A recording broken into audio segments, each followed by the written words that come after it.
Hey, horror fans, once again, it's the Horror Miser Monty G. Yes, time to do another horror movie review.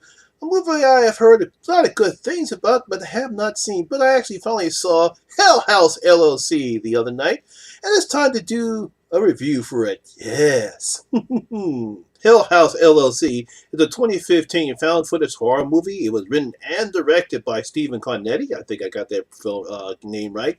Produced by FBI Films, starring Ryan, Jennifer, Danny Bellini, Gore Abrams, Jared Hacker, and Adam Schneider. Yes, this was a pretty good movie that I've heard around a lot. Obviously, we know about found footage films, but let's see what I have to say about Hell House LLC.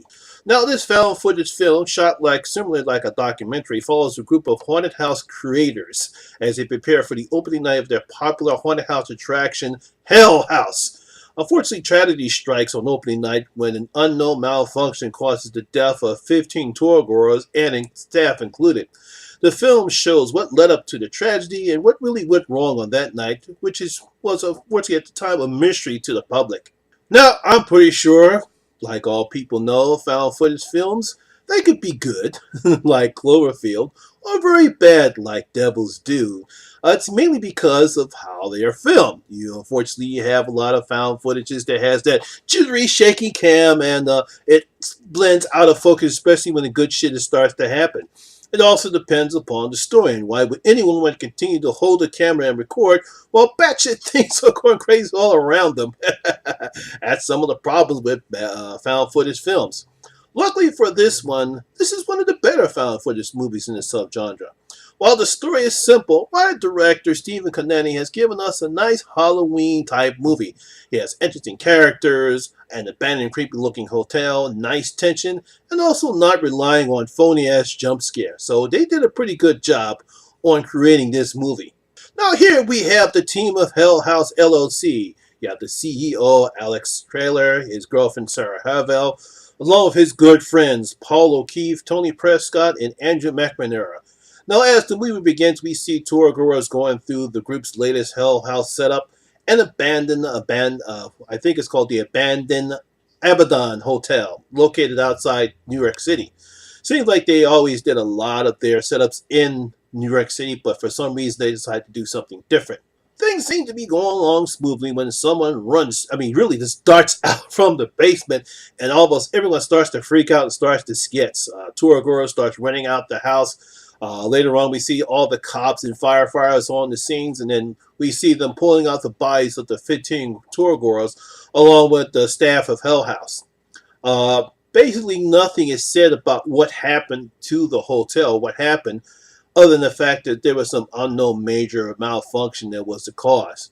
5 years later, a documentary crew decides to investigate on what really happened, and they find Sarah Havel. She was the only survivor of that night, and she shows the documentary crew videos that were taken during the setup and the opening of Haunted House, and that's where we get the whole shish kebab, as you might as well say. Now, I gotta admit, I like how Steven set this tale up. Now, he could have gone the route that we've seen stories like this. Typical nice group of nice-looking young people going to a creepy-ass house, ignoring the stories and the warnings, and then when the crazy shit starts to happen, the killing starts happening, everyone starts to freak out. Perhaps we should have done this shit in the first place. However, Steven doesn't do this. Yes, we have nice-looking young people, and yes, it's a creepy-ass hotel in this one, not a house. But instead of just using cliche jump scares and uninteresting characters, here he creates tension. He has character development. And with this being a found footage film, puts the audience right into the center of the action. We experience the same thing what these guys are experiencing. I think that's a different route that we see in most found footage pictures. Now, as the team is setting up the hotel, we get to explore the entire setting. I thought it was a nice idea. In the beginning, we see how the hotel looks creepy on the outside, and inside is dark, dingy, and scary looking on the inside. I thought it was a great way to set it up in the beginning.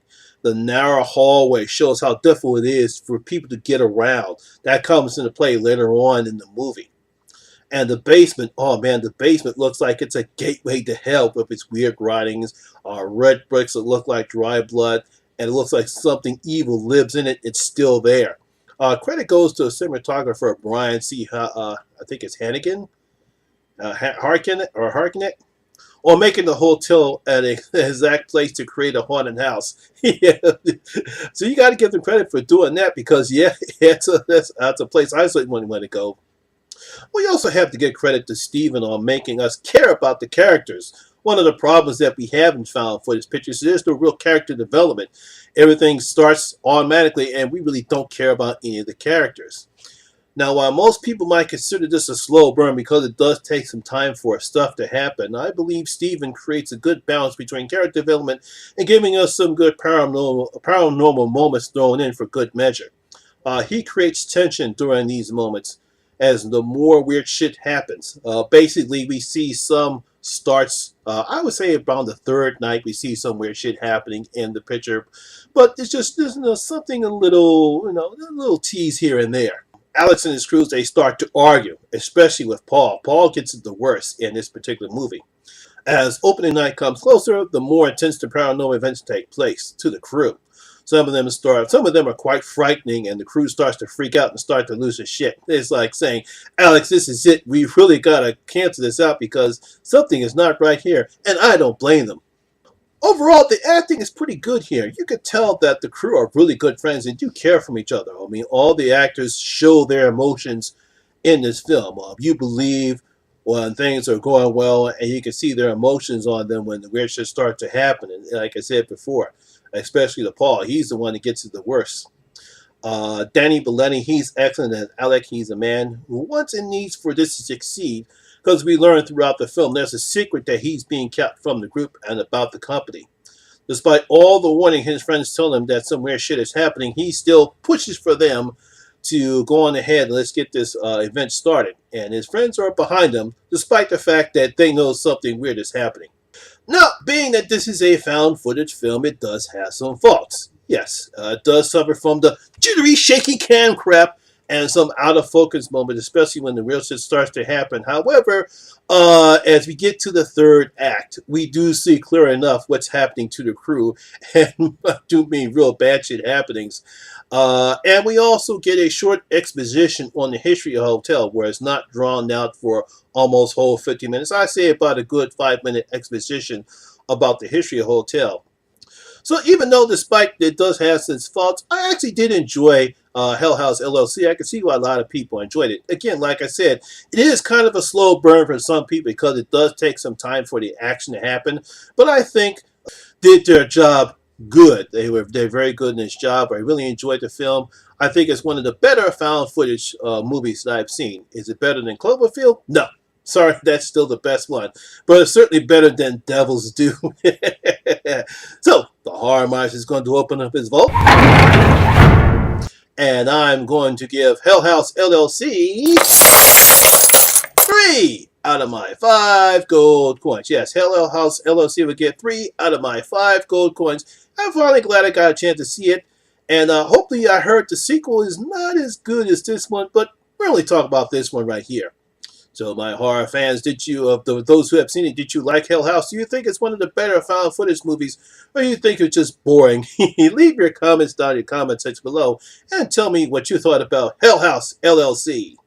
So that's my movie for today, guys. My video for today, guys. Hope you did enjoy it. And if you did, please give it a thumbs up because it does help the channel out a lot. And once again, this is your first time here, please hit that subscriber button. Ring that notification bell. That way you can come and enjoy the horror experience with me, the Horror Miser Monty G. And as always, all my social media links will be down in the description box below as well. Once again, my name is Lamont Smith, better known as the Horror Miser Monty G. And always remember, horror rules. Ha ha! Vince, take us home. We're out.